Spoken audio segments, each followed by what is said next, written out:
ಕರ್ನಾಟಕದಲ್ಲಿ ಸಿಗುತ್ತೆ ಕಡಕ್ ರೊಟ್ಟಿ, ಚಿನ್ನದ ಗಣಿ ಹಟ್ಟಿ. ಇವತ್ತು ನಮ್ಮ ಜೊತೆ ಇರುವಂತವರು ಮಾತಿನ ಮಲ್ಲಿ ಪುಟ್ಟಿ. ಎಸ್, ಬೇರೆ ಯಾರು ಅಲ್ಲ, ಬಿಗ್ ಬಾಸ್ ಮನೆಯ ರಕ್ಷಿತಾ ಶೆಟ್ಟಿ ಅವರು ನಮ್ಮ ಸ್ಪೀಡ್ ನ್ಯೂಸ್ ಅಲ್ಲಿ ಭಾಗಿಯಾಗ್ತಾ ಇದ್ದಾರೆ. ನಿಮ್ಗೆ ಅರ್ಥ ಆಯ್ತಾ? ಅರ್ಥ ಆಗ್ತಾ ಇದೆ, ಅರ್ಥ. ಒಂದಷ್ಟು ಜನ ಹೇಳ್ತಾರೆ ರಕ್ಷಿತಾ ಅವರು ನಾಟಕ ಮಾಡ್ತಾರೆ ಜಾಸ್ತಿ ಅಂತ. ನಾಟಕ ಅಂದ್ರೆ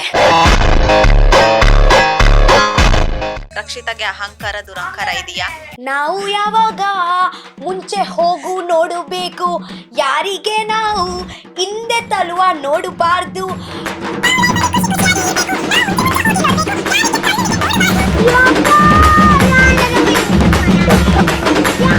ಬಿಗ್ ಬಾಸ್ ಮನೆಗೆ ಆಪರ್ಚುನಿಟಿ ಬಂತು, ಬಿಗ್ ಬಾಸ್ ಮನೆಗೆ ಕೂಡ ಹೋಗಿದ್ರಿ. ಸೊ ಅಲ್ಲಿ ಕಳೆದ ಕ್ಷಣಗಳನ್ನ ಹಂಚ್ಕೊಳ್ಳೋದ್ರೆ ಒಂದು ಲೈನ್.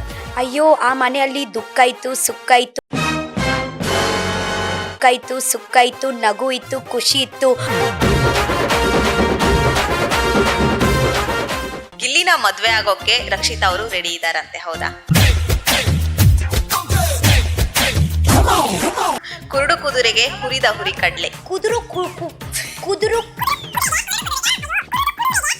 ಕೂರಿ ಕಡ್ಲೆ.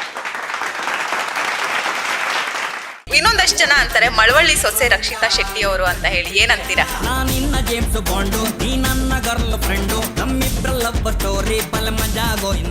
ಗಿಲ್ಲಿ ಮೇಲೆ ಆಗಿದ್ದು ಕ್ರಶ್ ಅಥವಾ ಲವ್ ರಕ್ಷಿತಾ ಶೆಟ್ಟಿಗೆ? ಫ್ರೆಂಡ್ಶಿಪ್, ಗೆಳೆತು, ವಂಶದ ಕುಡಿ. ಸೊ ಕ್ವಶನ್ ಎಂತ ಇತ್ತು?